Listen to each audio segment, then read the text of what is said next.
নমো ভগবতে বাসুদেবায়। আমার প্রিয় দর্শক বন্ধুকে আমার আন্তরিক অভিনন্দন, শুভেচ্ছা ও ভালোবাসা জানাই। আমি আশা করি অনাদির আদি গোবিন্দের অশেষ করুণায় আপনারা সকলেই কুশলে আছেন। আজ আপনাদের কাছে যে বিষয়টি নিয়ে আলোচনা করতে চলেছি, কুমার মঙ্গল এর সঞ্চার কুম্ভ রাশিতে প্রবেশ 23শে ফেব্রুয়ারি 2026 থেকে 2 এপ্রিল 2026 পর্যন্ত কুম্ভ রাশিতে অবস্থান করবে এবং রাহু এই কুম্ভ রাশিতে আগে থেকেই অবস্থান করছিল এবং তার সঙ্গে সঙ্গে মঙ্গলের সংযোগে অঙ্গারক যোগের সৃষ্টি, যেটি কন্যা রাশি বা কন্যা লগ্নের জাতক জাতিকারা আপনারা কেমন ফল পেতে চলেছেন তা আমি আচার্য কমল শাস্ত্রী আপনাদের কাছে এই ভিডিওতে বিস্তারিতভাবে আলোচনা করব।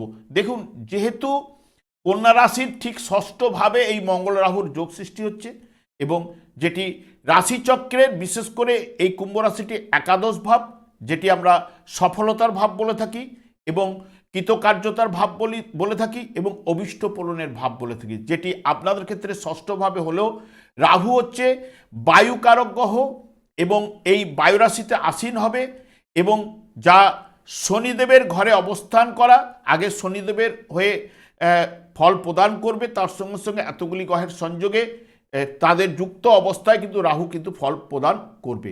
এখানে মঙ্গলও 23শে ফেব্রুয়ারি প্রবেশ করবে। প্রবেশ করার সঙ্গে সঙ্গে কুম্ভ রাশিটি 3টি নক্ষত্রের মাধ্যমে এই কুম্ভ রাশিটি অতিক্রান্ত করবে। প্রথমেই যখন নিজের নক্ষত্রে ধনিষ্ঠা নক্ষত্রে প্রবেশ করবে মঙ্গল, দেখবে এই খুব পরিশ্রম আপনাদের করতে হবে, তেজি প্রকৃতির আপনি হবেন, বিষয় সম্পত্তি লাভের সম্ভাবনা কিন্তু নিজের নক্ষত্রে নিয়ে আসতে পারে, হাতের কাজের উপর দক্ষতা বাড়িয়ে তুলবে, সঞ্চয় কিছু না কিছু আপনাদের ঘটাবেই, তবে কর্মী হিসেবে আপনি সুনাম কিন্তু কিছু না কিছু লাভ করবেন এবং শতবিশা নক্ষত্রে যখন প্রবেশ করবে মঙ্গলের মধ্যে কর্মদক্ষতা এবং গতিময়তা থাকায় উচ্চ মার্গের রাজনৈতিক দিকে আপনাকে সফলতা কিন্তু শতবিশা নক্ষত্রে এনে দেবেই এবং পূর্ব ভাদ্রপদ নক্ষত্রে মঙ্গলের মধ্যে শক্তি উপাসনার প্রতি আকর্ষণ আপনার মধ্যে থাকবেই এবং এই যে রাহু মঙ্গলের যোগ সাধারণত ব্যক্তিত্বের আমূল পরিবর্তন কিন্তু নিয়ে আসে, কর্মক্ষেত্রে দ্রুত উন্নতি ঘটাতে পারে, আকস্মিক লাভের সুযোগ ও অর্থপ্রাপ্তির যোগও কিন্তু এই জায়গায় ঘটাবে বা বেকারদের চাকরির সুযোগ, পদোন্নতি, প্রেম ও বিবাহিত জীবনে রোমান্টিকতা কিন্তু নির্দেশ করে। যেহেতু মঙ্গল অগ্নিকারক গ্রহ বায়ুরাশিতে এবং রাহুর বায়ু কারক গ্রহ বায়ুরাশিতে অবস্থান, যেটি এদের সংযোগে অঙ্গারক যোগ, যেটি অত্যন্ত অশুভ এবং ক্ষতিকারক বলে মানা হয়ে থাকে, যেখানে রাহু মঙ্গলের এই যোগে আপনার আবেগ ও রাগের উপর আপনাকে নিয়ন্ত্রণ কিন্তু রাখতে হবে। ক্রোধ বা রেগে যাবার প্রবণতা, দুর্ঘটনা, অপারেশন, মানসিক অস্থিরতা, স্বাস্থ্য ও আর্থিক দিক দিয়ে ক্ষতি বা ব্যয়ের সম্ভাবনা নিয়ে আসতে পারে, কাজকর্মে বিলম্ব বাড়িয়ে তুলতে পারে, শত্রু বৃদ্ধি ঘটাতে পারে, দৈব দুর্ঘটনায় অর্থ এবং সম্পত্তির ক্ষতি নিয়ে আসতে পারে, তবে ইন্দ্রিয় অনুভূতি ভোগ বাসনাকে তীব্রতর করে তুলতে পারে এবং দাম্পত্য জীবনকে বিষময় করে তুলে বা দাম্পত্য জীবনে স্বামী স্ত্রীর মধ্যে মতান্তর কিছু না কিছু ঘটাতে পারে। বর্তমানে দেখুন, যেহেতু আপনাদের কন্যা লগ্ন বা কন্যা রাশির ঠিক ষষ্ঠভাবে রাহু অবস্থান করলেও পঞ্চম ভাবের নির্দেশক, যে রাহু আপনাদের কর্মভাবের উপরে দৃষ্টি দেবে এবং দ্বাদশ ভাবের উপরে দৃষ্টি দেবে এবং অর্থভাবের উপরে দৃষ্টি দেবে, তার সঙ্গে সঙ্গে সপ্তম ভাবের উপরে রাহুর দৃষ্টি কিন্তু থাকবে। মঙ্গলও আপনাদের ঠিক ষষ্ঠভাবে অবস্থান করলো, যে আপনাদের ক্ষেত্রে অষ্টম ভাব এবং তৃতীয় ভাবের অধিপতি গ্রহ মঙ্গল এবং এই জায়গা থেকে ভাগ্য ভাবের উপরে মঙ্গলের দৃষ্টি কিন্তু থাকবে, তার সঙ্গে সঙ্গে আপনাদের দ্বাদশ এবং রাশি ভাবের উপরে মঙ্গলের দৃষ্টি থাকবে, যেটি ষষ্ঠ ভাব হচ্ছে বিশেষ করে শত্রু, ক্ষয়ক্ষতি, এখানে মাতুল বা ঋণের জায়গা, রোগের স্থান এবং জীবনযাত্রার মান কেমন হবে, ভৃত্য চাকর ইত্যাদি ইত্যাদি এই ষষ্ঠ ভাব থেকে বিচার্য, যেখানে রাহু মঙ্গলের যোগে শত্রুদেরকে পরাজিত করতে সাহায্য করবে এই যোগ এবং অতিরিক্ত জেদের বা রাগের কারণে নতুন শত্রু তৈরি হতে পারে বা আইনি ঝামেলায় আপনার কিন্তু দেখা দিতে পারে এবং বর্তমান সময়ে পুরনো কোনো রোগ মাথাচাড়া দিয়ে উঠতে পারে। স্বাস্থ্য বিষয়ে আপনাকে যত্নবান কিন্তু থাকতে হবেই। এখানে বিশেষ করে যেহেতু বায়ু রাশিতে মঙ্গল এবং রাহু ইত্যাদি গ্রহের যোগগুলো ঘটবে, যেটি উচ্চ রক্তচাপের ক্ষেত্রে এবং আগুন থেকে, রাস্তাঘাট থেকে সাবধানতা অবলম্বন করতে হবে। এবং ধারের টাকা না নেওয়াই বা বিনিয়োগের ক্ষেত্রে বর্তমান সময়টি অত্যন্ত ঝুঁকিপূর্ণ এবং সেই কারণে আপনারা সতর্কতা থাকুন।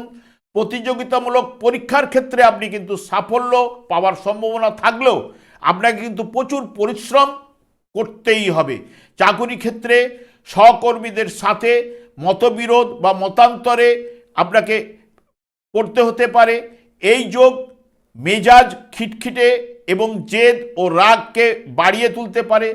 যেহেতু এটি ষষ্ঠ ঘর রোগের স্থান নির্দেশ করে, এই যোগে ওই যে রক্ত সংক্রান্ত সমস্ত অস্ত্রোপচার বা হঠাৎ দুর্ঘটনার ঝুঁকি কিন্তু বাড়াতে পারে। ঋণের পরিমাণের জায়গাটা কিন্তু আপনাকে সতর্কতা বা আর্থিক লেনদেনের ক্ষেত্রে সতর্কতা অবলম্বন কিন্তু করতেই হবে। তবে এই যোগটি আপনাদের ষষ্ঠভাবে মঙ্গল এবং রাহুর যে যোগ সৃষ্টি হচ্ছে এবং তার সঙ্গে সঙ্গে একাধিক গ্রহের সংযোগ, যেটি রবি মঙ্গলের সংযোগে আমরা সাধারণত মঙ্গল আদিত্য যোগ বলে থাকি এবং বুধ শুক্রের যোগে সাধারণত আমরা লক্ষ্মীনারায়ণ যোগ বলে থাকি এবং রবি বুধে বুধায়িত্ব যোগও কিন্তু সৃষ্টি করবে।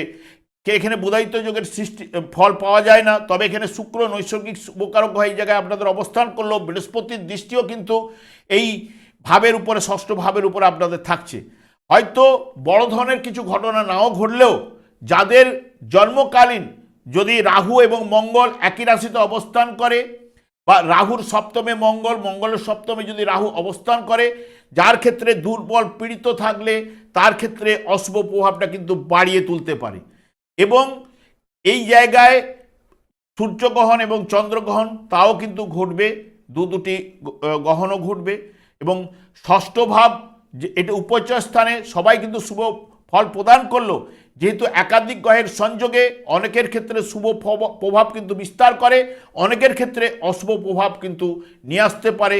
কারণ কার জন্মকালীন গ্রহগুলি কী পজিশনে ছিল সেটা কিন্তু আমরা জানতে পারি না।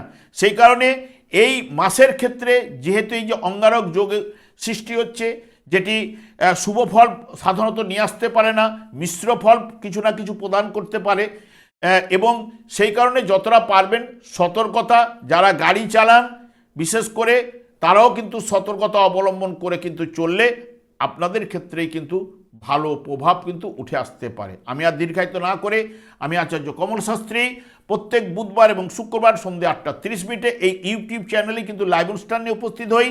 ঠিক ওই সময় আমাকে ফোন করলে আপনারা নিজেদের ভাগ্য বিষয়ে জানতে পারবেন। তাছাড়া বিভিন্ন ধরনের ভিডিও আপলোড করে থাকি, সেগুলি পাওয়ার জন্য আমার চ্যানেলকে সাবস্ক্রাইব করে বেল আইকনে ক্লিক করে রাখুন।